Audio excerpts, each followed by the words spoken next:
नमस्कार, वंदे मातरम। मैं हूं श्यामगिरी। आप देख रहे हैं हमारा चैनल मुद्दा भारत का। मुद्दा भारत का यानी मुद्दा आपका। मुद्दा है महाराष्ट्र की राजनीति का। यह महाराष्ट्र की राजनीति पे हम कुछ अलग अलग विषयों पर चर्चा करेंगे। सबसे पहले विषय लेते हैं शरद पवार जी का। पवार साहब ने लोकमान्य तिलक के पुरस्कार कार्यक्रम में भाग लेने के बाद इस समय उनके ऊपर अलग अलग वक्तव्य हो रहे हैं। कोई कह रहा है वो एनडीए में शामिल हो चुके हैं, कोई कह रहा है कि अजित पवार ने जो कदम उठाया है वो पवार साहब के मर्जी से उठाया है, और कोई कह रहा है कि चुनाव के वक्त सभी एनडीए में शामिल हो जाएंगे। तो किस ऐसे में महाविकास आघाड़ी क्या होगा, इसी पर हम चर्चा करेंगे हमारे सहयोगी अनिल सते जी से।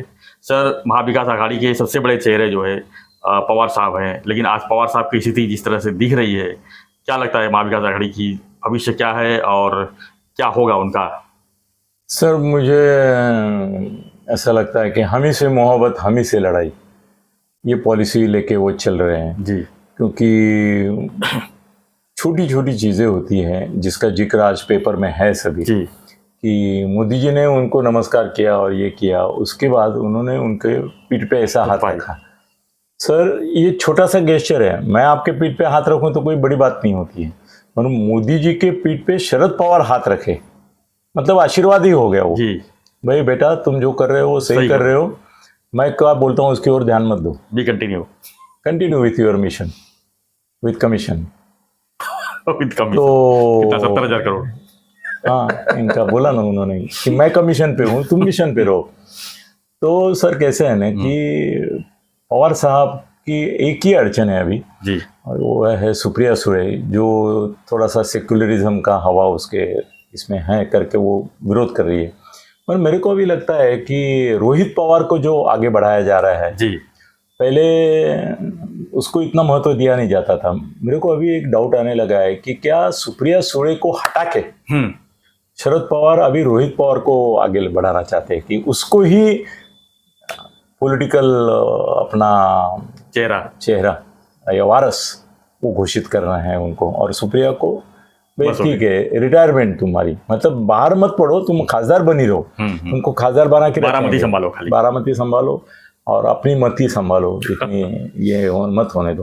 तो अभी रोहित पवार जिस तरह से आगे बढ़ रहा है, तो मेरे ख्याल से पहले अजित दादा पवार ने कभी सुप्रिया सुळे को बढ़ने नहीं दिया, बड़ी होने नहीं दिया। वो बहन के बहन रहेगी, पुत्री की पुत्री रहेगी। अभी रोहित पवार के कारण अभी रोहित पवार फ्रंट चेहरा हो गया। हाँ, अभी शरद पवार बैठे थे वहाँ अधिवेशन में। नहीं, वो सर, वो अभी उभर के ऊपर आ रहे हैं और उसका फायदा रोहित पवार को होगा, मगर इनको नुकसान होगा। वो अजित पवार को शह देने के लिए शरद पवार अभी थोड़ा रोहित पवार को आगे बढ़ा रहे हैं, अजित पवार के विकल्प दिख रहे हैं क्योंकि हाँ, क्योंकि सुप्रिया नहीं काबिल उसके, तो उन्होंने ये किया। सर, कैसे है ना कि अजित दादा ने हमने तुम्हारे मोदी साहब ने शिंदे को हाथ लगाया, अजित दादा के हाथ पे ताली दी, ये छोटी छोटी चीज़ों का कितना जिक्र हुआ होता है ना सर। उसमें मगर एक बड़ी बात मैं आपको बताऊं जो आपके कल के वीडियो में इन्होंने नहीं बताई थी। सर, ये लोग कितने मैच्योर है, देखो। सब मीडिया चाहता था कि मोदी साहब के बोलने में एक तो पॉलिटिकल सेंटेंस ऐसा आ जाए कि जिसकी वजह से आहत होंगे शरद पवार, या तो शरद पवार के लेक्चर में स्पीच में कुछ तो ऐसा हो जिससे मोदी आहत हो जाए या अपमानित हो जाए। सर, दोनों ने जो भाषण किया, इन्होंने छत्रपति शिवाजी महाराज पे ऊपर किया, उन्होंने लोकमान्य तिलक के ऊपर किया। दोनों ने जिसकी वजह से एक दूसरे को अपमानित महसूस हो सकता है, कुछ नहीं, या तो टालम टोला होता है या टोमना होता है, ये होता है, ऐसा कुछ नहीं बोले।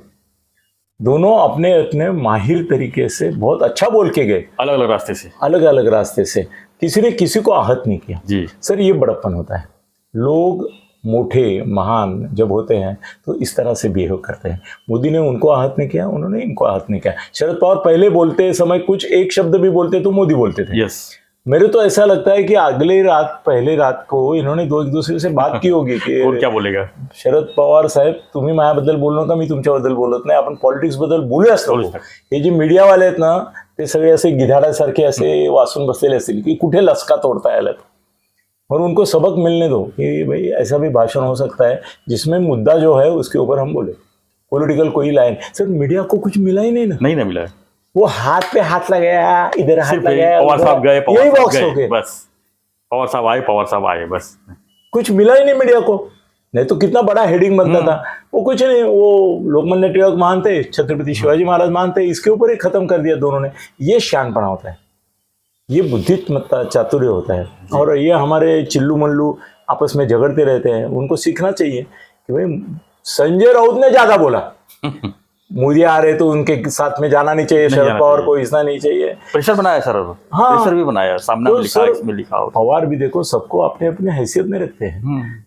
संजय राउत बोला करके वो गए नहीं, ऐसा नहीं हुआ सर। उनके पार्टी के लोग बाहर निदर्शन कर रहे थे, हाँ। फिर भी वो अंदर थे जी। और पुरस्कार दे रहे थे। सर जो बाहर खड़े थे ना, उनका तो वस्त्रहरण हो रहा था कि अरे पागल हो, ये क्या कर रहे हो तुम, जिसके निषेध में बाहर खड़े हो उसको पुरस्कार ही तुम्हारे नेता दे रहे। उनका तो वस्त्रहरण हो रहा था, इज्जत जा रही थी, और वो भी निर्लज्ज थे, वहां बैठ के खड़ा होके निषेध कर रहे थे। 2 कैमरा वाले रहे होंगे ना, अरे कैमरा लेते थे, मगर सर वो लोग थूकेंगे ना, हंसेंगे, भाई ये क्या पागलपन है तुम्हारा, तुम बाहर निषेध करते हो और उसको पुरस्कार अंदर दे रहे तुम्हारे नेता, ये क्या पागलपन है। सर वो अभी ऐसा है कि पवार साहब, मेरे को जो लगता है, जो मेरी थोड़ी सी दोस्तों के थ्रू मिली जानकारी है, तो वो अजीत दादा के ऊपर कोई कार्रवाई नहीं करेंगे, अजीत दादा के लोग उनके ऊपर कोई कार्रवाई नहीं करेंगे। चुनाव आयोग फैसला देगा कि अजीत पवार की राष्ट्रवादी कांग्रेस सही कांग्रेस है।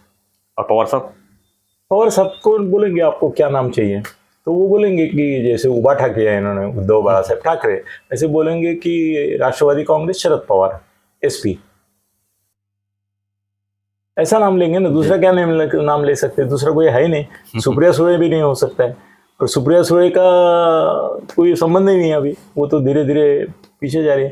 तो राष्ट्रवादी कांग्रेस शरद पवार और राष्ट्रवादी कांग्रेस ओरिजिनल या राष्ट्रवाद पार्टी एक और नया नहीं राष्ट्रवादी रखेंगे वो, मगर खाली शरद पवार जोड़ देंगे, क्योंकि चुनाव आयोग का निर्णय पक्का है और सुप्रीम कोर्ट में जाके कोई फायदा नहीं, और एक दूसरे पर कार्रवाई नहीं करना है। सर दो प्रतोद है। सर कल तक विरोधी पक्ष नेता जितेंद्र आव्हाड था, उसको विरोधी पक्ष नेता करके बोलने का भी चांस नहीं मिला। कांग्रेस वालों ने इनको वडेट्टीवार को, विजय वडेट्टीवार।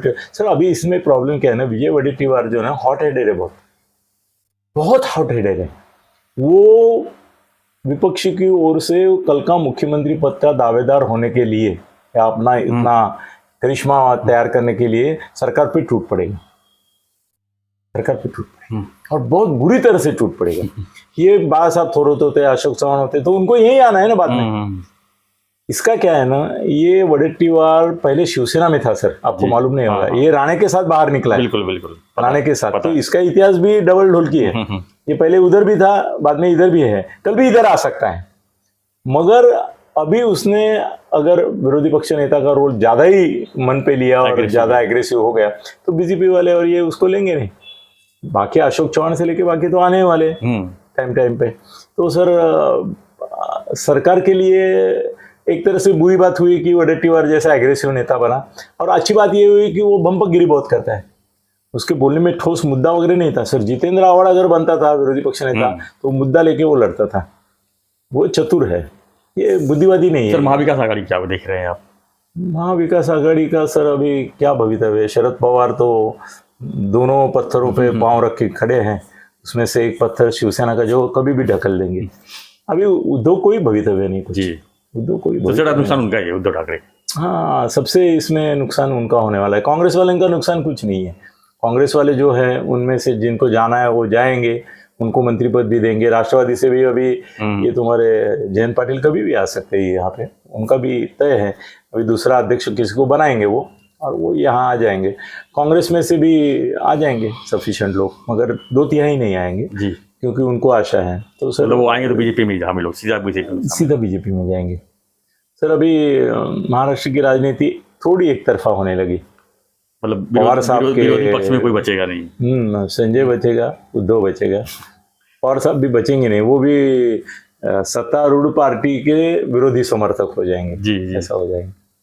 सर नेशनल पार्टी भी ऐसी डगमगाने लगी है अभी, और देश में सर अभी एक नया माहौल बन रहा है हिंसा की राजनीति का, धर्म की राजनीति का। हरियाणा में चालू हो गया, मणिपुर में चालू है। तो क्या चुनाव जब नजदीक आएगा तो सर यहाँ महाराष्ट्र में भी होने ही वाला है, ऐसा दिखता है अभी जो चल रहा है उसके हिसाब से। तो अभी अगला चुनाव जो है वो हिंदू वर्सेस अदर्स, ऐसा ही होगा ऐसा दिख रहा है, और उसके लिए बीजेपी प्रयत्नशील है ऐसा भी लगता है। और पवार साहब डबल गेम कर रहे हैं इतना पक्का है, और लास्ट में वो खाली सुप्रिया का ये देखेंगे, हित देखेंगे, और तब तक रोहित पवार को आगे बढ़ाते रहेंगे। ये इतना ही कहना है मुझे। मतलब पवार साहब का भी ब्रांड जो है बनेंगे रोहित पवार।